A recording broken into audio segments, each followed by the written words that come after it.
가게사는 증시 각도기. 안녕하세요. 증시각도TV 시청자 여러분, 투자자 여러분, 도기말 여러분, 10만 금융전사 여러분 모두 반갑습니다. 한국의 내전인 6.25 전쟁이 발발한 지 무려 76년 되는 해입니다. 이제 전쟁 후 세대들도 노년이 되셔서 전쟁을 기억하는 사람들이 점점 없어지는데요. 벌써 두 세대가 지났음에도 불구하고 한국에서 이 전쟁의 상처가 완벽하게 아물었다고 보기는 어렵습니다.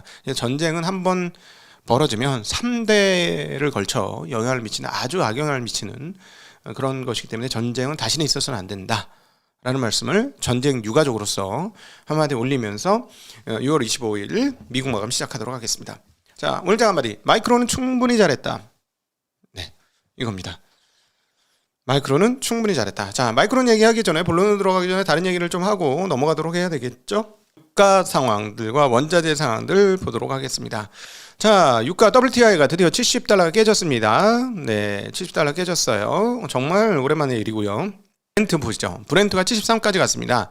자, 전쟁 전에 브렌트는 얼마였을까요? 지난 2월 달 후반에 브렌트는 얼마였을까요? 72.48달러였습니다. 와, 다 왔네. 그쵸? 전쟁을 거의 다 회복했습니다. 그죠? 네, 가솔린 가격도 2.86. 그 전쟁 전보다는 가솔린 가격은 꽤나 높지만 많이 떨어졌습니다. 자, 그렇게 되면 뭐가 없어지겠죠? 인플레이션이 없어지겠죠. 자, 그럼 금리는 어떻게 되겠죠?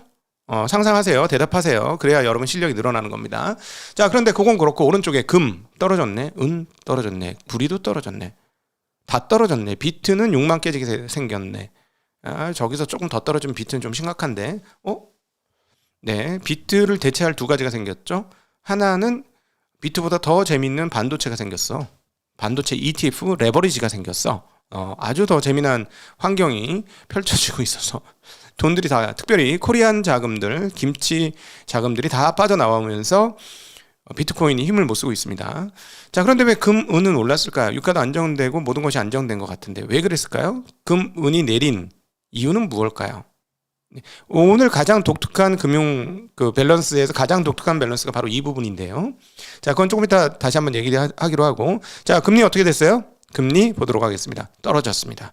자, 왜요? 인플레이션이 떨어지니까, 자, 이번에 의미 있게 떨어졌습니다. 30년물이 4.9가 깨졌어요. 그리고 무려 10bp나 떨어졌습니다. 어마무시하죠. 어마무시하게 떨어졌습니다. 굉장히 큰 폭으로 떨어졌어요. 드디어 그 시장에 잠재되어져 있었던 인플레에 대한 두려움이 일부 해소되었다. 유가가 전쟁 전후 수준으로 들어왔기 때문에 되게 중요한 포인트죠. 그럼에도 불구하고 인플레이션은 꽤 오래 갈 겁니다. 지금 6월 말 근처에 와서도 이제 막 호르무즈 해협을 그 배들이, 유조선들이 지나가고 있기 때문에 지금까지 못 갔던 것에 대한 영향은 분명히 있을 것이다. 그럼에도 불구하고 금융시장은 미래를 바라보는 존재이기 때문에 그럼에도 지금은 인플레이션이지만 앞으로는 떨어지겠구나 라고 생각하면서 먼저 반영을 하는 거죠. 그걸 기억하셔야 되겠고, 자, 드디어 오늘 되게 중요한 날인데 인플레이션에 대한 두려움이 일부 해소되었다. 네, 그 채권시장에서 바라보는 그런 전망이 되겠습니다. 10년물도 무려 6bp 넘게 빠졌고요. 2년물도 전일 대비 5bp나 넘게, 2년물이 5bp 넘게 빠졌으니까 엄청나게 많이 빠졌다라고 말씀드릴 수 있겠네요. 자, 왜 이렇게 되느냐? 크리스 라이튼 미 에너지 장관은 호르무즈 해협을 통과하는 원유량이 전쟁 이전으로 회복됐다라고 말하면서 지난 24시간 동안 약 72척의 선박이 2천만 배럴의 원유를 운송했다라고 말할 수 있다라고 얘기했고, 오늘도 정상적인 흐름의 수준이다. 이란은 앞으로 호르무즈 해협을 봉쇄할 능력이 없을 것이다. 우리가 그 지렛대를 그들로부터 빼앗고 있다라고 이야기했습니다. 그런데 다른 분석가들은 조금 얘기를 다르게 하고 있어요. 여전히 전쟁 이전 수준보다는 못하다라는 얘기를 하고 있고요. 또 하나 앞서 잠깐 말씀드렸듯이 당장 인플레이션이 꺾이진 않을 거로 보고 있는 이유 중에 하나는 미국 에너지정보청에서 밝힌 미국의 원유 재고 상황입니다. 전주 대비 무려 608만 배럴이 줄어들어서 시장 예상보다 계속 크게 감소되고 있습니다. 즉 전반적인 재고량이 감축되어 있는 상황이라서 재고량을 채우는데도 시간이 꽤 많이 걸릴 것이다. 비어진 재고량을 채워주는데, 자, 그렇기 때문에 당장 선물 시장에서의 유가나 이런 것들은 상당히 빠지겠습니다만 실질적으로 판매가, 소매가나 이런 쪽에서의 가격 하락이 그렇게 속도가 빠를 거냐 하는 데는 조금 의문을 가지고 있습니다. 자, 그래서 그럼에도 불구하고 금융시장은 미래를 바라보기 때문에 실제 인플레이션이 강하더라도 앞으로 인플레이션이 떨어질 거로 예상하면 지금 인플레이션 높은 건 별로 생각하지 않을 것이다 라는 거 기억하시면 될 것 같아요. 자, 그리고 그래서 그런가요? 저 break even interest, 그 BEI 인터레스트가 맞나? 네, 인터레스트 맞을 거예요. 그 소위 말하는 그 저기 인플레이션 해지 금리요. 이게 2.18%까지 떨어졌습니다. 10년물이. 네, 10년물이 작년 4월 이후 최저치예요. 자, 이제 분위기가 확실히 인플레이션에 대한 어떤 두려움은 꽤 많이 떨어졌다라는 거 기억하시면 좋겠고요. 자, 그런데 왜 도대체 비트코인이라든가 금이나 은 가격은 굴러 떨어졌을까요? 위험 자산이 더 좋아서, 주식시장이 더 좋아서, 뭐 그런 이유도 있겠죠. 그런 이유도 있는데 제일 큰 이유는 이겁니다. 자, 외환 동향을 살펴보도록 하겠습니다. 달러 값이 빠지질 않아요. 네, 지정학적 리스크가 없음에도 불구하고 달러 값이 빠지지 않습니다. 101.57이야. 더 올랐어. 그죠? 이것도 그나마 장중에 조금 조정된 겁니다. 지금 엔화는 162엔 근처에 다가 있어요. 자, 달러 위안이 6.7이 깨지는 정도 수준까지 갔었는데 6.8까지 다시 올라왔습니다. 이것은 달러 강세를 의미하는 것이고요. 달러 강세가 전 통화에 대해서 강세를 보여주고 있고, 원화도 1542원이죠. 원화 계속 약세입니다. 그리고 어제도 뭐 6조 정도 외국인들이 팔았고, 자, 오늘 보겠습니다. 오늘 한국 시장에서 외국인이 팔 거냐? 이 정도 되면 안 팔아야 되거든요. 그리고 어제 ETF 쪽에서는 그 어제 외국인들이 전체적으로는 한 5, 6조 팔은 걸로 나오지만 ETF 쪽에서는 1조 정도 유입이 들어왔습니다. 뭐 EWY나 이런 것 쪽에서 한 1조 정도 유입이 들어왔어요. 자, 그래서 엇갈립니다. 자, 이렇게 보시면 되겠어요. 개인들은 한국 반도체를 샀다, 어제. 왜냐하면 실적, 주가도 많이 떨어졌고 실적에 대한 기대감이 있는 사람은 살 수 있겠죠. 샀는데 거기에 반해서 펀드, 연기금 이런 쪽은 판다, 이렇게 보시면 될 것 같습니다. 자, 그리고 그저께 같은 날은 아마 국민연금이 매도를 안 했을 것 같고요. 어제 같은 날 조금 매도를 했을 것 같고, 오늘은요 매도를 하겠네요. 총 얼마를 매도해야 된다고? 한 50조 정도 매도를 해야 된다는 거. 네, 그것도 기억을 하셔야 되는 대목이 되겠습니다. 수급적으로는. 자, 그나마 이 달러 강세가 조금이라도 그 멈췄던 거는 뭐냐면 ECB 집행이사인 이사벨 슈나벨, 다음번 ECB 총재가 될 가능성이 가장 높으신 분이죠. 이분의 발언이 있었기 때문입니다. 그 인터뷰였는데요. 인플레이션을 중기적으로 다시 우리의 목표치인 2%로 되돌리기 위해서는 현재 시점에서 볼 때 금리를 추가로 인상해야 할 것이다 라고 얘기했습니다. 자, 그러나 이것 때문에 뭐 미국 금리도 같이 올리고 이건 아니에요. 왜냐하면 왜 그랬죠? 유럽의 금리는 매우 낮기 때문에 그래요. 아직도 기준금리 금리가 매우 낮습니다. 올려봐야 2%대야. 아직 미국은 얼마? 3.5에서 3.75, 거기까지 굉장히 거리차가 있습니다. 그래서 ECB가 금리를 올린다고 해도 미국 금리하고는 상관이 없기 때문에 미국 금리에 뭐랄까, 미국이 금리 인하하는 영향을 끼치진 않겠지만, 그렇다고 이 ECB가 금리를 올린다고 당장 미국이 금리를 올려야 되는 상황으로 봉착되지는 않을 것이다. 그리고 이건 전반적으로 다 마찬가지예요. 우리나라도 금리를 이제 올릴 거예요. 7월 달에. 올려봐야 미국 금리보다 낮잖아. 그죠? 아니, 이렇게 되면 다르죠. 미국 금리가 이 정도고 다른 나라도 약간 나죠. 근데 얘들이 금리 올려서 미국 금리도 높였어. 그럼 미국도 영향을 많이 받습니다. 금리를 올려야 되는 상황으로 갈 수밖에 없죠. 네, 그래서 그 부분은 그렇게 이제 계산을 하고 계시면 좋을 것 같습니다. 자, 그리고 스콧 베센트 장관의 발언도 달러 강세에 상당한 영향을 미쳤는데요. 달러 패권은 필수적이다라고 얘기하면서, 당연하지. 자, 우리가 하는 모든 일은 달러를 밀어주는 방향이다라고 얘기했습니다. 달러를 밀어주고 있는 방향이다. 자, 한국 원화는 강세될 가능성이 별로 없어 보여. 연기금, 거대기금, 외국인의 거대기금이 빠져나가고 있고요. 네, 그래서 이 규모가 너무 커요. 우리가 반도체로 달러를 벌어들이는 양보다 지속적으로 돈이 빠져나가는 게 너무 많은데, 자, 여기서 퀴즈 맞춰도 되고 틀려도 되는 퀴즈. 외국인들의 한국 주식, 특별히 코스피 시장의 점유율은 얼마나 될까요? 자, 한번 맞춰보십시오. 외국인들의 한국 주식 코스피 시장에 대한 점유율은 얼마 될까요? 지난번에 예전에 막 30%대 중반쯤 될 거야 라고 말씀드렸죠. 그래서 그러니까 계속 팔 거야. 700조 있었던 게 한 2,500조쯤은 있을 테니 계속 팔 거야 라고 말씀드렸습니다. 얼마일까요? 40%예요. 맞습니다. 40% 맞힌 분 맞네. 되게 웃기지 않아요? 주식을 엄청 파는데 40%. 미치겠어. 진짜. 40%. 나 이거 보고 이랬어요. 뚫을 줄 알았거든요. 왜 안 뚫었게요? 시가총액 상위 종목 대형주를 들고 있지 외국인들이 뭐 어디 중소형주를 들고 있겠어요? 그죠? 근데 뭐 예를 들어 뭐 은행주라든가 뭐 이런 것들 다 당연히 들고 있겠지. 외국인들은 당연히 그 뭐 비중 당연히 많이 갖고 있겠죠. 그리고 뭐 대표들 다 갖고 있겠죠. 근데 걔네들 중에 뭐 요즘처럼 캐니발라이제이션 때문에 빠졌어. 그래도 메인 주식들이 많이 올랐잖아. 그러니까 비중이 높아졌어요. 또. 와, 그럼 어떻게 된다? 계속 판다. 이건 계속 판다. 계속 팔 수밖에 없다. 35% 30% 초반까지는 팔 수 있는 거 아니겠어요? 그렇겠네. 그러면 40%면은 야, 진짜 47에 28. 2,800조를 갖고 있는데 2,800조를 갖고 있는데 280조도 팔 수 있다는 얘기잖아. 와, 많게는 280조. 140조 정도는 그냥 기본빵으로 파는 거 아니에요. 140조는 기본빵으로 파는 거. 자, 그래서 해결 방법은 뭐냐? 한국이 빨리 선진국이 돼야 됩니다. 주식시장 선진국. 그래서 정책당국한테 부탁드리고 싶은 얘기는 모든 증시의 방향성을 선진국 증시로 빨리 바꿔주셔야 됩니다. 그래야 외국인들이 다 털고 안 나갑니다. 지금 반짝 상승이라고 생각하고 튀면 이거 외환 이거 방법이 없어요. 외환 방법이 없습니다. 빨리 선진 증시로 만들어 주셔가지고 여기 선진 증시니까 비중을 많이 확대해도 돼. 미국 다음으로 많이 갖고 있어도 되는 나라야. 신흥국 아니고 여기 굉장히 훌륭. 야, 영국 같은 나라인데 많이 갖고 있어도 괜찮아. 자, 그러려면 뭐가 있어야 돼요? 합리적 이성이 통하는 시장이어야 합니다. 즉 뻘짓하는 애들을 막아주셔야 돼요. 특별히 중견기업, 이제 대기업 중에서 꽤 그런 데 있는데 주식에 상장해놓고 이거 내 회사야라고 주장하는 사람들 이거 안 됩니다. 안 됩니다. 왜 지금 주가 누르기 방지법이 통과 안 되나요? 물론 이제 후반부에 될 거라고 생각은 하고는 있는데 주가 누르기 방지법 같은 것도 사실은 필요 없어. 당연히 안 해야지.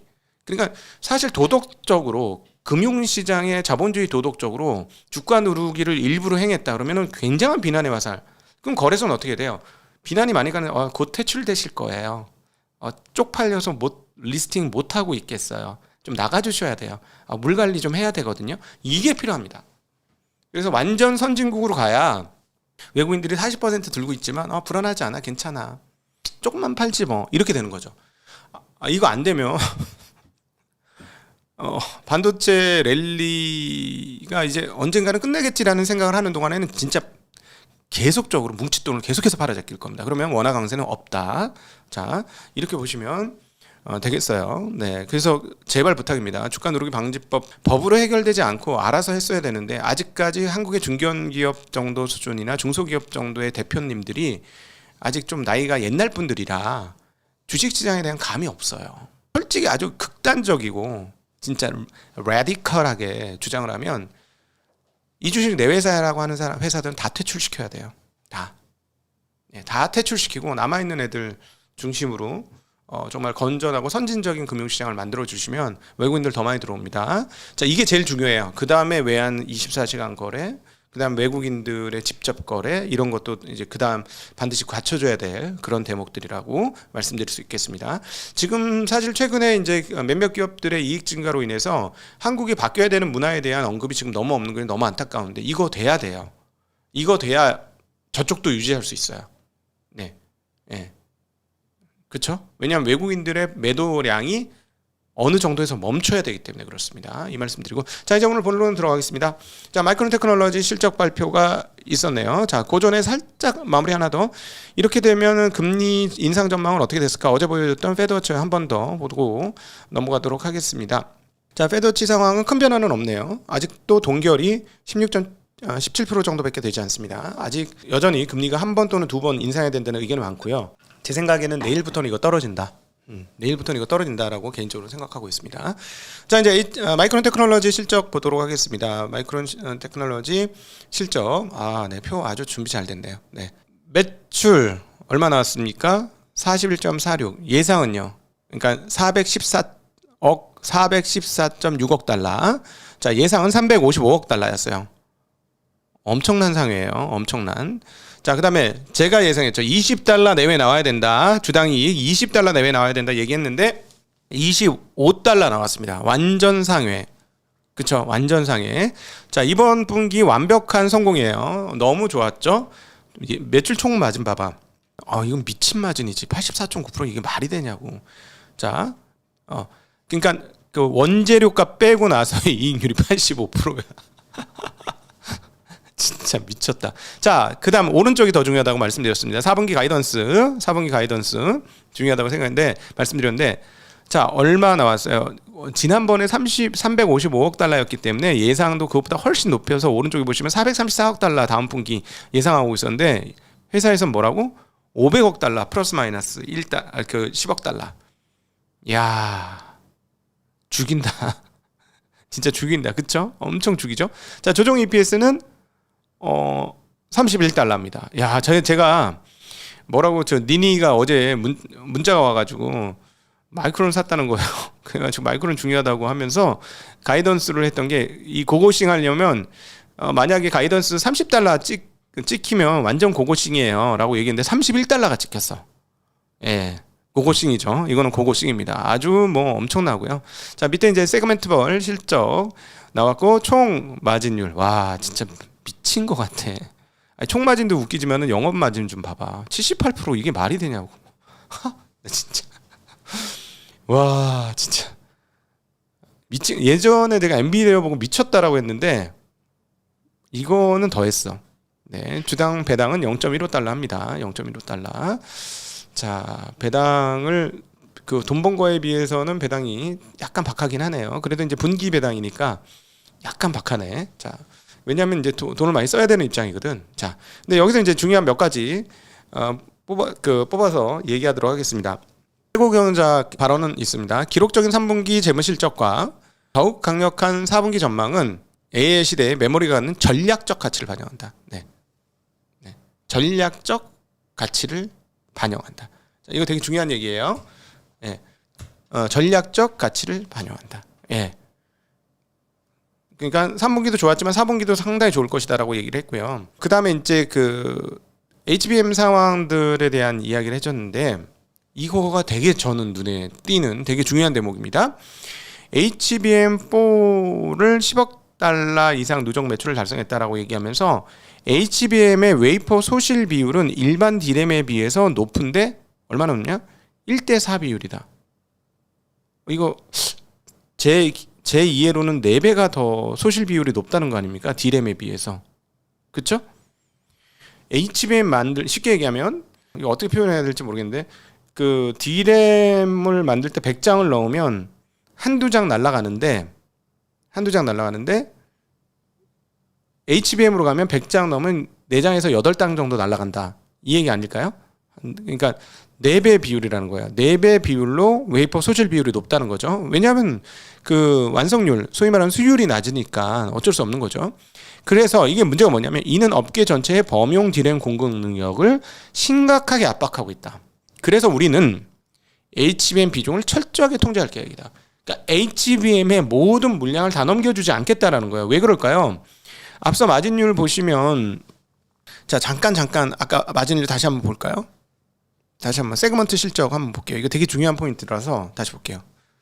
자, 세그먼트 보시면 클라우드 메모리가 78%예요. 코어 데이터 센터 83%예요. 바로 요 코어 데이터 센터에 HBM 들어가겠죠. 그다음에 모바일 및 클라이언트, 이건 뭐야? 이거 일반 판매야. 일반 판매가 86%가 나왔어요. 자동차하고 인베디드는 뭐 조금 다른 성향의 거니까 다른 성향일 건데 75%가 나왔고, 영업 마진이. 여러분 요 영업 마진 보면은요, 저 왼쪽에 있는 모든 제품들이 가격이 다 올라갈 거예요. 앞으로 컴퓨터 많이 쓰는 전기차 가격이 떨어지지를 않을 것이다. 잘못하면 이것 때문에. 자, 어쨌든 자 보세요. 영업 마진이 그 데이터 센터 83% 나왔는데 모바일 및 클라이언트에 86%. 지금 그 애플이 지금 악소리 나게 생겼네. 지금 보니까. 앞으로 모두 여러분 지금 쓰고 있는 거 빨리 지금 가셔서 바꿔야 되실 분들은 26년도 초반에 나온 핸드폰으로 빨리 바꾸시고 끝내세요. 그리고 3년 쓰셔야 돼요. 27년도에 나올 휴대폰부터 가격이 엄청 올라간다. 아, 어쩌지? 어떡하지? 네, 엄청 올라간다. 네, 이 얘기가 되는 거예요. 이 얘기는. 그렇기 때문에 HBM에 들어가는 배정 물량을 철저하게 관리할 것이다 라고 얘기했습니다. 이제는 쉽게 얘기하면 이것도 어렵나? 기존 D램, 범용 D램의 마진율이 더 높기 때문에 HBM 물량을 추가로 늘리지 않을 것이다 라는 얘기를 한 겁니다. 이거 누가 얘기했죠? 그저께? 하이닉스가 얘기한 겁니다. 그것 때문에 시장이 조금 휘청거렸을 수도 있다는 얘기를 했었잖아요. 왜냐? 그러면은 엔비디아 물량이 줄어들어서 그런 거 아니야? 그럼 AI의 물량이 줄어드는 거 아니야? 라는 해석이 있었던 거죠. 그런 해석이 있었던 겁니다. 근데 지금 마이크론의 발표를 보면 범용 D램의 마진이 너무 높아서 HBM으로 더 많이 그 공장 라인을 돌리지 않겠다는 의미로 전 들려요. 이게. 자, 그래서 현재 27년 말을 넘어서도 타이트한 수급 기조가 지속될 것이다 라고 얘기하면서 웨이퍼 캐파 확장을 위한 리드 타임은 시간이 소요된다. 여기에 HBM의 웨이퍼 소모 비율까지 겹치면서 전체 공급 능력에 제동을 걸고 있다. 28년에 진입하더라도 수요 성장 궤적 자체가 워낙 높아서 수급 불균형이 쉽게 해소되지 않을 것이다 라고 얘기했습니다. 또 하나 이제 중요한 것은 전략적 고객 계약 SCA 전략적 스트래티지스트 커스터머 어쩌고저쩌고지.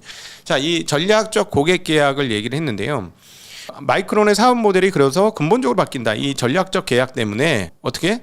보통 데이터 센터, 컨슈머, 오토 전반적으로 이제 이 SCA 계약에 따르면 장기 계약이 된다. 통상 5년 계약이 되고 자동차는 3년 계약이 된다라고 얘기하면서 지금 16건의 계약이 체결됐는데 여기에 들어가는 물량이 D램 물량의 20%, 낸드 물량의 3분의 1이 여기에 배정이 된다라고 얘기하면서 초대형 고객 4곳, 중형 고객 3곳, 소형 고객 이렇게 되는데 이게 어떤 구조냐? 시장가를 상한가로 정해서 이 SCA 계약을 한 고객한테는 계약 기간 내내 최대 하단 가격으로 줄 것이다 라는 거예요. 그러니까 시장 가격이 100이면 그 시장 가격이 100인데 실제로 거기서 제일 싸게 줄 수 있는 게 80이면 5년 장기 계약한 애들한테는 80으로 주겠다. 이런 얘기를 하고 있는 겁니다. 그런데 여기서 이제 주목되는 점이 뭐냐면 80으로 줘도 마진이 역대급으로 높다. 그리고 이 계약분이 40%를 차지할 것이다 앞으로. 이런 얘기를 합니다.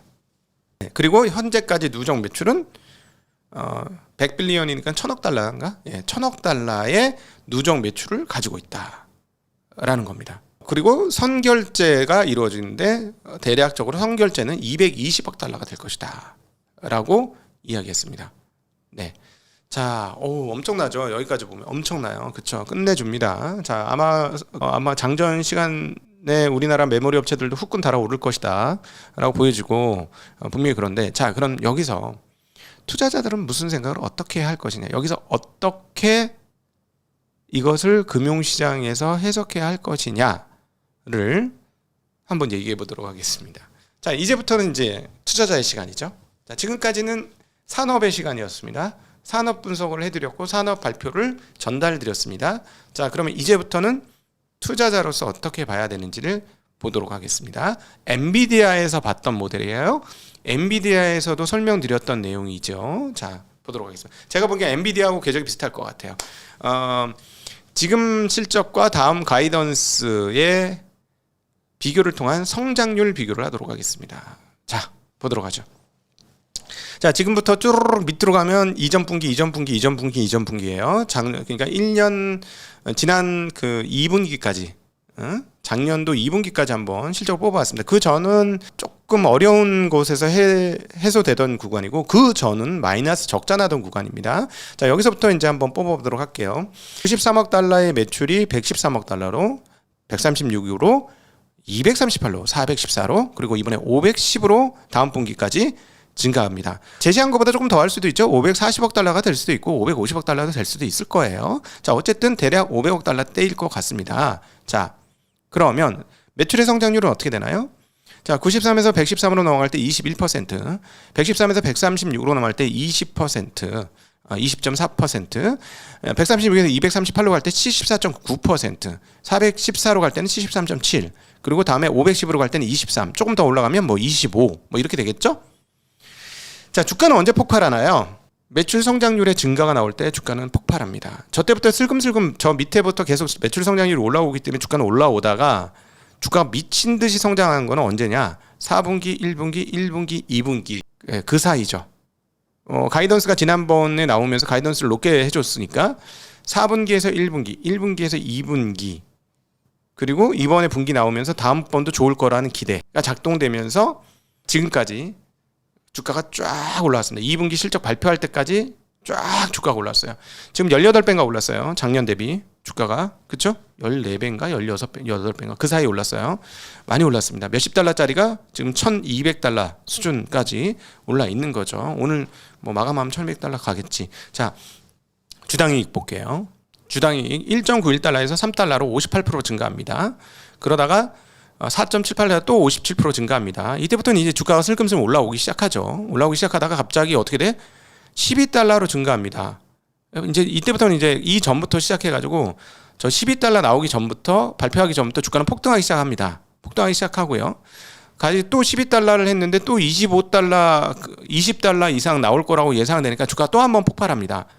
예, 이번 분기에 무려 주당 이익이 또다시 2배가 올랐어요. 12.2에서 25. 근데 다음번에 주당 이익 가이던스가 32예요. 대단한 실적입니다. 대단한 실적이에요. 자, 현재 실적 기준으로 보면 저런 어떤 증가율을 보여준다면 현대 마이크론 테크놀로지는 PR을 10배 친다고 하면은 앞으로 아마 포워드로 한 1,500달러쯤 가야 되지 않을까 싶습니다. 그죠? 대략 1,500달러 정도 가야 되는 게 정상이라고 생각해요.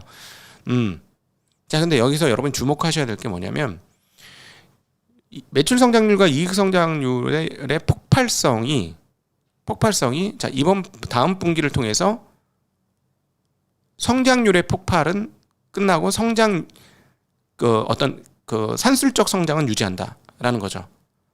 그래서 제가 보기에는 다음 분기하고 다다음 분기를 통해서 매출 성장률과 주당 이익 성장률이 이젠 조금 이 울트라한 상황에서 슈퍼한 상황으로 바뀌잖아요. 그렇게 바뀌고 나면 투자자들은 이제 포워딩을 칠 때 포워딩을 조금 다르게 칠 거다라는 거죠. 예. 자, 그거를 어떻게 말씀드릴 수 있냐면 저를 보시면 이렇게 하죠. 이렇게 올라가던 게 이렇게 올라가는 성장률이 이렇게 올라가는, 이건 지금 성장률에 대한 이야기입니다. 이렇게 하다가 이렇게. 근데 이게 이제 엔비디아를 예시해서 보면 엔비디아가 과거에 성장을 잘할 때는 PR 배수를 80배 받았습니다. 80배 받다가 미친 듯이 성장을 하는 과정에서 주가가 갑자기 같이 올라갔고, 주가가 올라갔기 때문에 PR 배수 80배보다 주가 상승으로 인해서 PR 배수 멀티플이 떨어지기 시작해요. 그러더니 진짜 대단한 실적을 내고 나니까 어떻게 움직였냐면 44배에서 30배 사이를 왔다 갔다 하면서 움직입니다. 근데 거기서 한 단계 더 올라갔어요. 역시 분기 실적은 너무나 뛰어났고 너무나 좋았고 성장도 와, 이렇게 큰 규모가 또 성장하네, 놀라울 정도의 성장을 일으켜 줍니다. 그 다음에 멀티플은 어떻게 되나요? 멀티플은 25배에서 40배로 주저앉습니다. 네, 이건 모든 똑같은 궤적이에요. 모든 주식의 똑같은 궤적이 이렇게 된다라는 겁니다. 이 부분을 투자자로서는 꼭 이해하셔야 된다. 네, 그걸 꼭 이해하셔야 됩니다. 이러다가 이럴 때 있죠. 이렇게 대가리 들 때 주가가 뿅 하고 여기서 뿅 하고 올라옵니다. 이렇게 할 때 계속 같이 올라가요. 계속 올라가다 얘가 싹 꼬부라들잖아요. 이렇게 어떻게 해야 돼? 이렇게 얘가 꼬부라들면 그때부터는 이 성장의 각도도, 주식의 성장 각도도 꼬부라들기 시작합니다.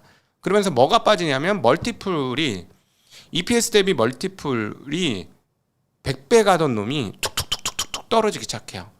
왜냐하면 예전에는 상상할 수 없는 이익 증가에 따라서 상상할 수 없는 안드로메다 주가를 예상을 하던 사람들이 가시권에 들어오거든요. 25% 성장? 15% 성장? 그렇구나. 그러면 그때부터는 완만한 주가 상승으로 바뀝니다. 엔비디아처럼. 엔비디아가 그 다음에 성장이 안 한 게 아니죠. 3조 달러 갔다가 그 폭발적으로 갈 때가 3조 달러 돌파하는 과정에서 폭발적으로 갔잖아요. 그 다음에 느긋느긋하게 한 4조 달러 오고 또 느긋하게 또 가고 이렇게 되는 거죠. 현재 추세로 보면은 메모리 업체들도 그런 과정을 겪을 가능성이 상당히 높다라고 보시면 되겠죠. 네, 예. 네, 요 정도 지금 정리가 되셨는지 모르겠습니다. 이거는 이제 예전에 엔비디아 저희가 그 분기 실적 나올 때마다 얘기해 주면서 와, 이게 실적이 이게 나왔네요 하고 깜짝깜짝 놀랐는데 그 깜짝깜짝 놀래다가 아, 이제는 조금 감안해요 했는데 그다음부터는 주가 상승이 둔해졌어요. 예. 그래서 제가 보기에는 이번 분기 말고 다음 분기 실적 발표할 때부터는 뭔가 이제 가파름은 좀 완화되게 않겠는가. 네. 네, 그렇게 하면 그렇게 보시면 될 것 같습니다. 자, 여러분한테 좀 도움이 되셨으면 좋겠고요. 산업과 주식 그다음에 금융시장을 구분할 줄 알으셔야 합니다. 예, 그거는 굉장히 중요하다는 점 말씀드리고 싶고요. 자, 오늘도 그 함께해 주신 모든 분들께 감사드리고 행복한 하루 되시길 빌겠습니다. 감사합니다. 안녕.